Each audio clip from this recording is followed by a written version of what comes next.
Chers amis, très chers amis du vénérable Jérôme Le Royer de la Dauversière, c'est avec grande joie que je me retrouve parmi vous en ces jours consacrés à la figure emblématique de Jérôme Le Royer de la Dauversière. Je ne peux que rendre grâce à Dieu de l'intérêt que vous manifestez pour celui que je peux appeler mon protégé, et à en croire votre enthousiasme débordant, ce protégé est aussi le vôtre. Le 20 septembre 2008, à la demande des religieuses hospitalières de Saint-Joseph et par décret de la Congregatio di Causis Sanctorum à Rome, je devenais postulateur de la cause de l'illustre Fléchois, cause qui porte le numéro protocolaire 98. Le rôle premier du postulateur est de représenter l'acteur, à savoir celui qui promeut une cause de canonisation, devant les autorités ecclésiastiques compétentes. Dans le cas qui nous intéresse, l'acteur de la cause est évidemment la communauté des religieuses hospitalières de Saint-Joseph.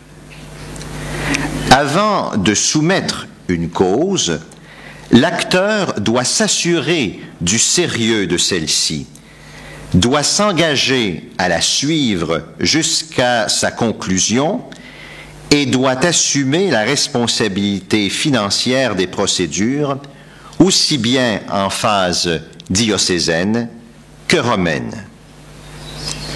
Le postulateur, quant à lui, a le droit et le devoir de suivre la cause durant toutes les étapes procédurales et de faire le nécessaire pour qu'une réponse soit donnée par les autorités en question à l'acteur.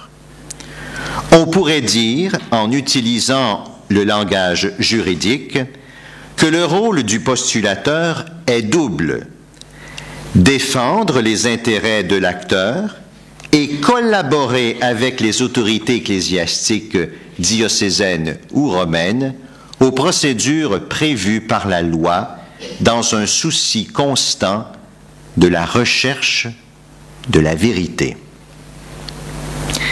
Permettez-moi une autre précision terminologique cette fois, avant d'aborder le thème qui m'a été confié, à savoir l'histoire du procès de Jérôme Le Royer de la Dauversière.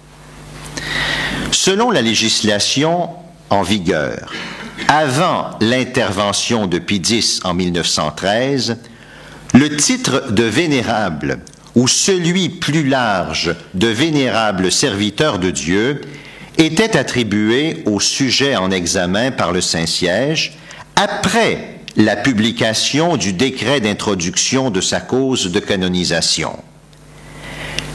L'introduction canonique de la cause se basait alors seulement sur la vérification documentée de l'existence de la fama sanctitatis, ou si vous préférez, de l'odeur de sainteté dont il jouissait au sein du peuple de Dieu.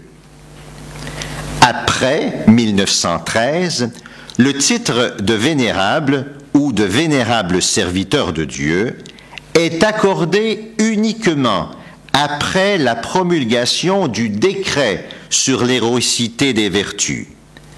En d'autres termes, le Saint-Père reconnaît désormais officiellement par ce titre quelqu'un qui a suivi l'exemple du Christ par l'exercice héroïque des vertus. Il reconnaît une personne qui peut être proposée à la dévotion et à l'imitation des fidèles. Depuis le 6 juillet 2007, notre cher Jérôme porte fièrement ce titre. Bien évidemment, avant d'arriver à la déclaration de vénérabilité, de longues étapes ont dû être franchies. Avant d'en dresser la liste, je vous propose une brève réflexion sur la sainteté, réalité qui doit être démontrée à l'Église par un rigoureux processus juridique que je vous expliquerai sommairement par la suite. La sainteté pourrait se définir simplement comme l'union avec Dieu réalisée par la grâce. Les réalités spirituelles demeurant plutôt théoriques et invisibles, on doit rechercher les signes concrets de celles-ci dans la vie des hommes. Selon la tradition thomiste, il y a deux catégories de signes, les signes nécessaires et les signes contingents. Les vertus constituent les signes nécessaires parce que directement liés à la nature de la sainteté. Les dons préternaturels, quant à eux, sont des signes contingents parce qu'ils ne découlent pas nécessairement de la sainteté, mais y contribuent. Les vertus, particulièrement importantes pour l'étude d'une cause, sont les trois vertus théologales, la foi, l'espérance et la charité envers Dieu et le prochain, les quatre vertus cardinales, la prudence, la justice envers Dieu, la justice vis-à-vis le prochain, la force et la tempérance. Enfin, les vertus spéciales, la pauvreté, l'obéissance, la chasteté et l'humilité. D'autres dons charismatiques sont souvent considérés, tels que la vie de prière, les révélations, voire même les stigmates, et d'autres phénomènes semblables. L'ensemble des procédures juridiques préalables à une canonisation suppose une conception éprouvée de la sainteté. Les procédures juridiques dont il est question se traduiront concrètement par la mise en place d'un tribunal diocésain pour le recueil détaillé des témoignages, par la rédaction d'une positio assimilable à un argumentaire étoffé démontrant la sainteté d'un sujet en particulier et par un jugement. J'ai apporté dans ma valise, même si c'était particulièrement lourd, la positio de Jérôme Le Royer de la Dauversière. Vous la voyez, elle est en 2 tomes, un premier et un deuxième. Le deuxième, évidemment, est davantage consacré aux documents qui ont servi à la rédaction du premier volume. Alors, si la conclusion de cette démarche que je viens de vous présenter est positive, le cas devra être entendu à Rome par les historiens. S'il s'agit d'une cause ancienne, comme celle de Jérôme, par les théologiens et finalement par une commission de cardinaux et d'évêques compétents en la matière. Le rapport de chacune de ces consultations sera remis au Saint-Père qui décidera s'il procède ou non à la déclaration de vénérabilité. Pour s'assurer de ne pas errer dans la démarche, l'Église demandera aussi un miracle attribuable à l'intercession du sujet étudié. Le miracle représente une véritable signature de Dieu et se révèle un élément important avant de procéder à la béatification et à la canonisation. L'enquête sur le miracle se fera avec l'aide de comités d'experts. Ces professionnels, médecins ou encore ingénieurs Il y a une cause fameuse en Pologne de soldats, disons, pris dans un accident de sous-marin et qui ont survécu malgré le manque d'oxygène. Et donc,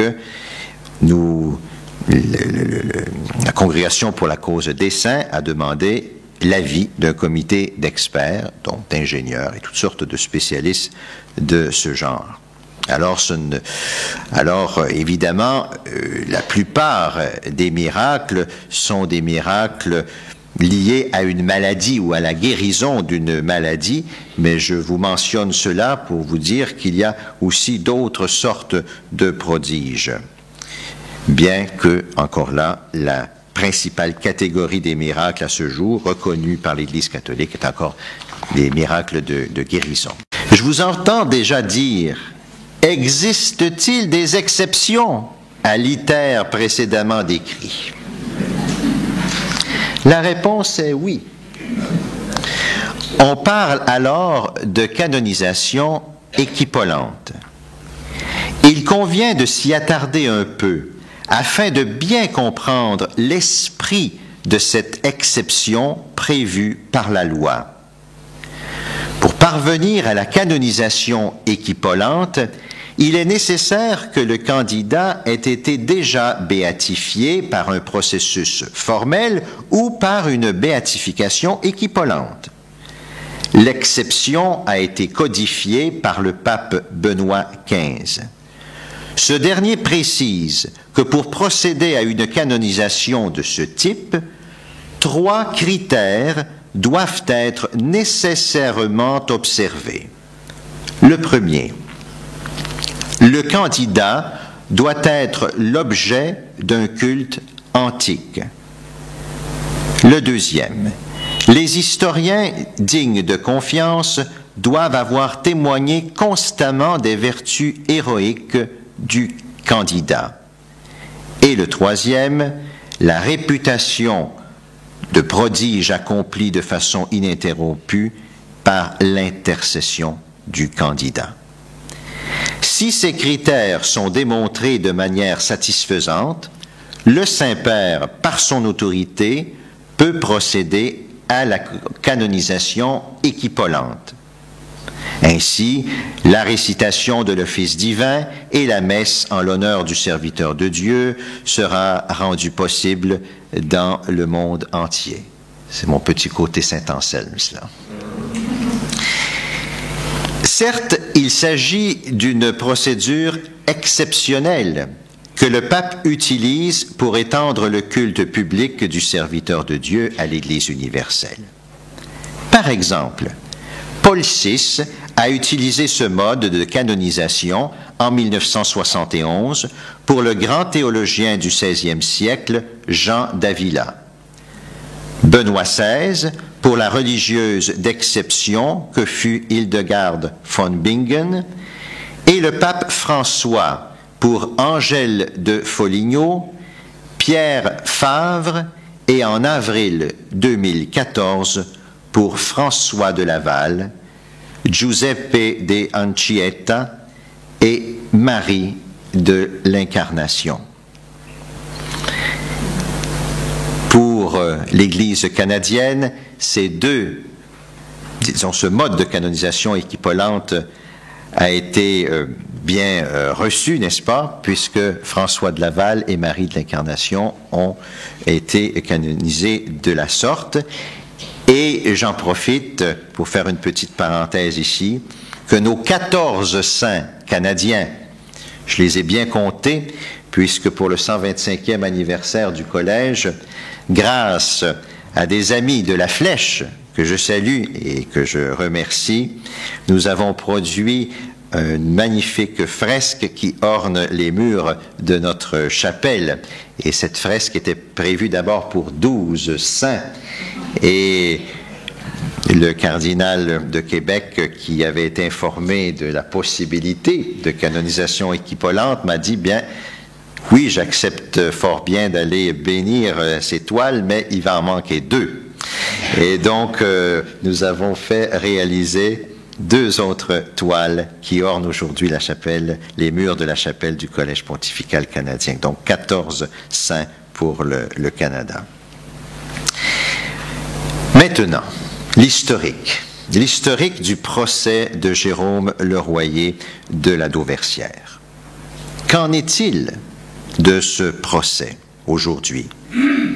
Procès de celui qui nous rassemble dans ce magnifique théâtre. Vous l'appelez le petit théâtre, mais je trouve qu'il y a beaucoup de gueule, ce théâtre. Il est magnifique. D'abord, rappelons que le principal défi de cette cause aura été son caractère historique. Comment, en effet, entendre les dépositions de ceux qui ont vécu avec M. de la Dauversière sans faire parler les textes? De plus, comment prouver par ses écrits que Jérôme a vécu davantage, plus en fait qu'une existence exemplaire, mais qu'il a vécu les vertus mentionnées en amont héroïquement? L'enseignement des papes nous permet d'y voir plus clair.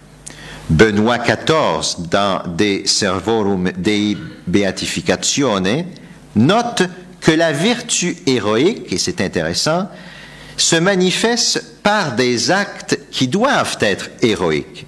Dans cette perspective, un acte héroïque, ou pour mieux dire un acte, dis-je, vertueux supra communem modum, est ce qui peut rendre extraordinaire un acte de vertu. Un acte héroïque de vertu est un acte qui met en péril la vie ou la liberté. Un acte qui met en péril la propre réputation, les propres moyens de subsistance.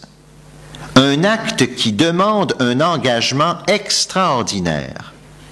L'acte héroïque peut aussi être une réaction affective qui démontre la profondeur d'une vertu. Évidemment, ce que nous pourrions appeler la physionomie de l'acte héroïque change selon les vertus en cause. Nous avons besoin de soupeser l'importance des circonstances. Par exemple, vivre en campagne, loin de tout, n'a rien d'héroïque pour celui qui n'a jamais vécu autrement. Mais vivre dans une campagne éloignée peut relever de l'héroïsme pour un missionnaire. Et là, c'est mon petit côté montréalais qui parle. Le magistère des papes a repris cet enseignement. Pie XI affirma, lors de la lecture du décret sur les vertus de Fra Benilde en 1928, « Ce n'est pas dans les choses extraordinaires que réside la sainteté, mais dans les actions posées communément. » Pie XII, dans une adresse aux pèlerins venus le visiter à l'occasion de la béatification du même frère Benilde, affirme: la vie de frère Benilde fut simple et uniforme. Elle fut marquée par une succession ininterrompue d'actions ordinaires dans un cadre plutôt modeste. Mais cette vie fut transfigurée par une indéfectible constance dans la fidélité aux humbles devoirs de la vie quotidienne, dans la pratique de toutes les vertus et dans toutes les occasions. Cette constance ne peut être que l'épanouissement au dehors d'une vie intérieure profonde, vigoureuse, débordante de sève divine. Le Concile Vatican II, au numéro 50 de la Constitution Lumen Gentium, nous enseigne: quant aux apôtres et aux martyrs du Christ qui donnèrent le témoignage suprême de la foi et de la charité dans l'effusion de leur sang, l'Église a toujours cru qu'ils se trouvaient dans le Christ plus étroitement unis avec nous. En même temps que la bienheureuse Vierge Marie et les saints anges, elle les a entourés d'une particulière ferveur, sollicitant pieusement le secours de leur intercession. À ceux-là s'en ajoutèrent bientôt d'autres, ceux qui avaient choisi d'imiter de plus près la virginité et la pauvreté du Christ. D'autres, enfin, que l'exercice plus éclatant des vertus chrétiennes et les grâces insignes de Dieu recommandaient à la pieuse dévotion et à l'imitation des fidèles. On aura noté dans cet extrait du numéro 50 de Lumen Gentium, qui traite des rapports entre l'Église de la terre et celle du ciel, le terme héroïque ou héroïsme. Ce terme-là n'est pas utilisé. Cette omission a été vraisemblablement voulue par les pères conciliaires, d'autant que le chapitre 8e du schéma de la Lumen Gentium, en parlant des saints, les caractérisait comme étant ceux vivant de l'exercice héroïque des vertus. Le Concile voulait peut-être éviter un langage trop technique ou encore les confusions possibles avec le concept de héros tel qu'employé dans l'Antiquité ou comme celui qui fut repris à la Renaissance et que nous utilisons encore de nos jours. La sainteté ne se limiterait-elle qu'à l'exercice constant du devoir accompli? La sainteté canonisée n'aura-t-elle plus besoin d'actes proprement héroïques pour être reconnue? Paul VI, à l'époque même du Concile, dira, en parlant de la vie de Leonardo Murialo, « Il fut un homme extraordinaire dans l'ordinaire. » Voilà qu'apparaît dans le vocabulaire officiel une formule qui sera utilisée dorénavant par un grand nombre de postulateurs, à qui on demandera de prouver que dans l'ordinaire, l'extraordinaire est vraiment extraordinaire. Le procès de Jérôme Le Royer de la Dauversière aura tenté d'établir la certitude morale que le Fléchois vécut de manière héroïque les vertus. On le sait, Monsieur de la Dauversière, Jérôme pour les intimes, a laissé le souvenir, et un souvenir on ne peut plus vivant, d'un chrétien engagé dans les œuvres de miséricorde corporelle, selon les mots chers à notre pape François. La fondation, avec la vénérable Marie de la Fère, en 1636, d'une communauté religieuse porteuse d'espérance, et le zèle missionnaire dont il fit preuve, sont autant de fruits de l'homme dont on reconnaîtra la vénérabilité. Regardons maintenant, si vous le voulez bien, de plus près, la chronologie des procédures. De 1934 à 1936 eut lieu, selon les dispositions alors prévues au Code de droit canonique et dans la législation particulière de l'Église en la matière, 2 procès, un au Mans et un autre à Montréal. Plus précisément, les procès commencèrent en 1934 et ils furent ouverts à Rome par décret le 18 mai 1936 et les écrits approuvés le 27 novembre 1937. Les procédures alors en vigueur prévoyaient l'interrogatoire des témoins comme s'ils avaient connu personnellement le serviteur de Dieu. Ces derniers donnaient beaucoup de détails sur la vie, la réputation de sainteté et sur les vertus, en se basant sur des lectures d'ouvrages divers. Cette pratique ne permettait malheureusement pas un jugement critique des sources. La Deuxième Guerre mondiale allait mettre tragiquement un terme aux procédures et le procès allait reprendre éventuellement, mais sous une autre législation. Une autre question demeure. Mais pourquoi avoir attendu de 1659 à 1936 avant de mettre en marche le procès? Le père Yvon Baudouin, rapporteur de la cause en 1989, en donne les raisons. Je le cite. « Pendant quelques siècles, on ne fit rien en vue de la béatification. Les religieuses hospitalières, actores de la cause, peu nombreuses en France et pauvres au Canada, n'avaient ni le temps ni les moyens d'entreprendre cette tâche. La béatification et la canonisation des martyrs canadiens en 1925 et en 1930, les études historiques et l'intérêt particulier pour un retour aux sources en vue de préparer les fêtes du 3e centenaire de l'Institut en 1936 et de Montréal en 1942, telles sont les circonstances qui ont mis en branle le projet et l'ont fait recommencer. La cause du serviteur de Dieu Jérôme Le Royer de la Dauversière a donc pu être relancée, de même que celle de d'autres fondateurs de l'Église du Canada. En 1949, le franciscain Antonelli, rapporteur général de la section historique, et M. Frutaz, son assistant, demandèrent qu'on leur procure la documentation mentionnée par les témoins afin de procéder à la rédaction d'une positio, c'est-à-dire d'un document ou d'une collection de documents utilisés dans un procès afin de prouver la sainteté d'une personne. La documentation était conservée dans divers dépôts d'archives en France et au Canada depuis la fin du XVIIe siècle.